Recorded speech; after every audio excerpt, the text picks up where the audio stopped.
Assalamualaikum warahmatullahi wabarakatuh. Apa khabar pelajar Ustaz tahun 5 Kafah Afek? Ustaz harapkan semua dalam keadaan sihat, sejahtera dan bersemangat untuk terus belajar pada hari ini. Seperti biasa, pada hari ini kamu bersama Ustaz dalam mata pelajaran Aqidah bagi tahun 5. Sebelum kita mulakan pelajaran kita, marilah sama-sama terlebih dahulu kita membaca doa sebelum belajar bersama Ustaz. Bismillahirrahmanirrahim. Allahumma aftah alaina hikmataka wanshur alaina min khazaini rahmatika ya arhamar rahimin. Amin.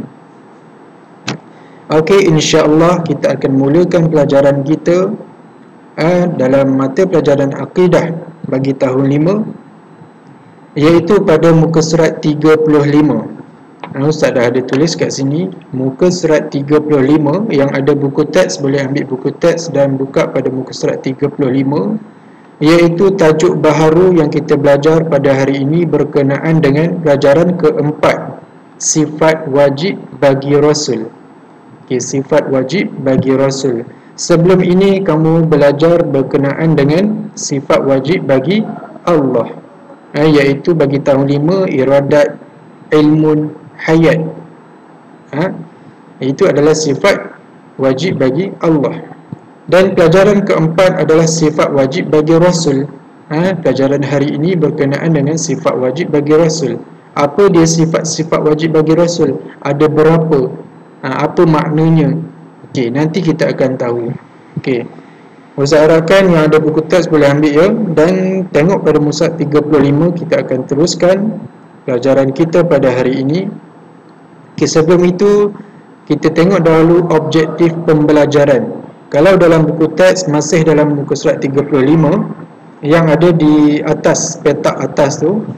Okey, pada akhir pelajaran ini murid dapat, yang pertama kamu akan dapat mengetahui dan mempercayai sifat wajib bagi Rasul. Kamu kena tahu dan kamu kena percaya bahawa seseorang Rasul itu mesti ada sifat tersebut. Wajib bagi seorang Rasul mesti ada sifat tersebut. Okey.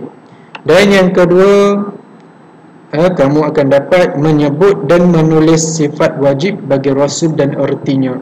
Menyebut dan menulis. Nanti Ustaz akan awak sebut dan menulis. Okey. Dan ertinya sekali.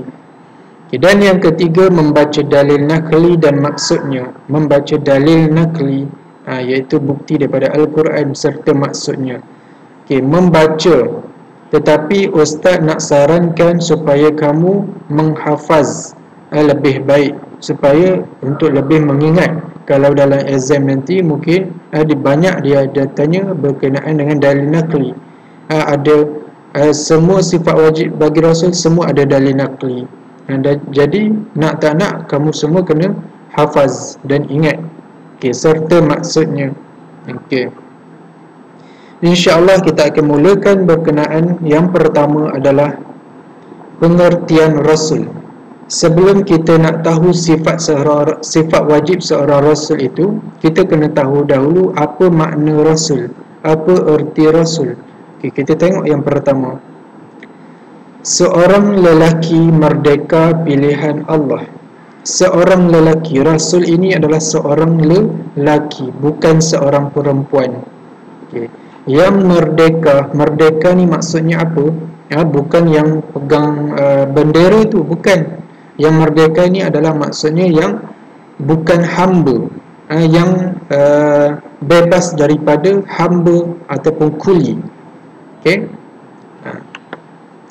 Pilihan Allah. Allah yang memilih seorang rasul, seorang lelaki merdeka menjadi seorang rasul. Okey. Yang kedua, menerima wahyu daripada Allah. Apa dia wahyu? Wahyu ini adalah ajaran Islam. Rasul tersebut dia dapat menerima ajaran Islam ataupun wahyu daripada Allah Ta'ala. Kemudian tugas ni apa? Tugas dia adalah menyampaikan wahyu tersebut kepada manusia. Nampak? Itu adalah seorang Rasul. Okey.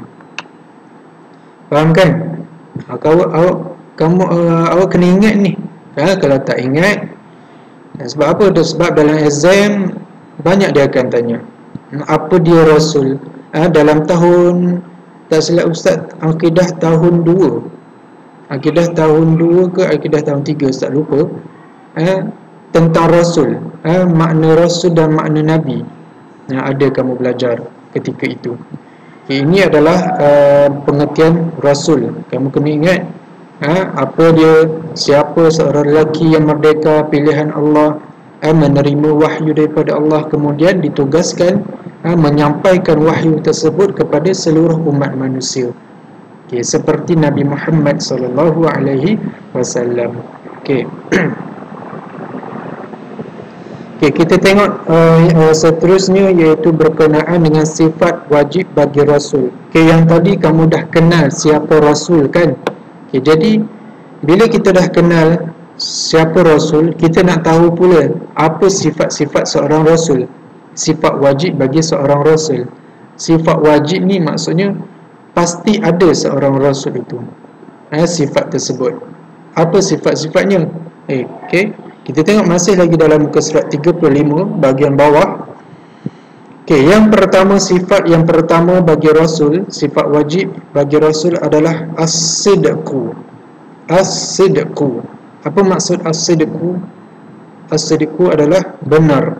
Seorang Rasul itu pasti benar, pasti akan bercakap benar. Semua apa yang dilakukan, apa yang dinyatakan, semua adalah benar.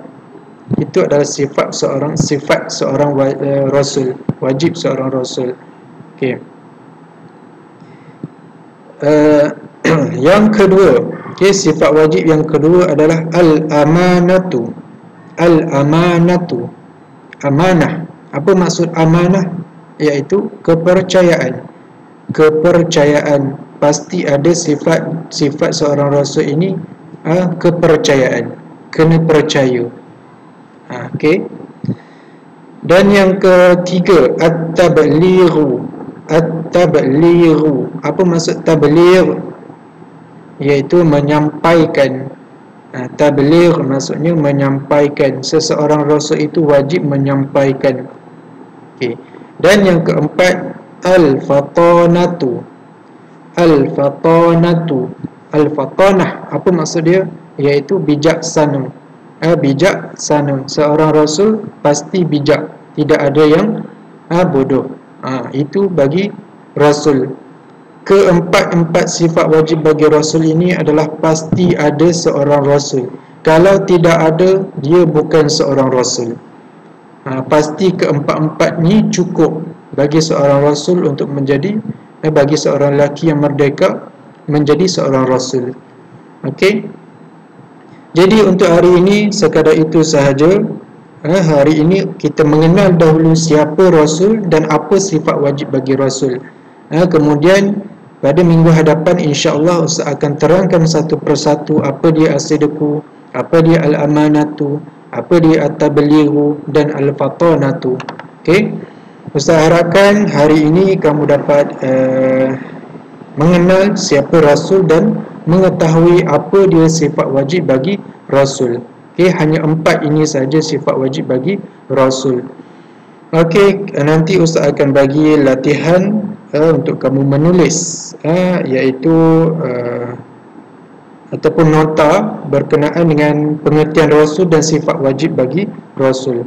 Itu sahaja untuk hari ini. Kita akan bertemu lagi pada minggu hadapan.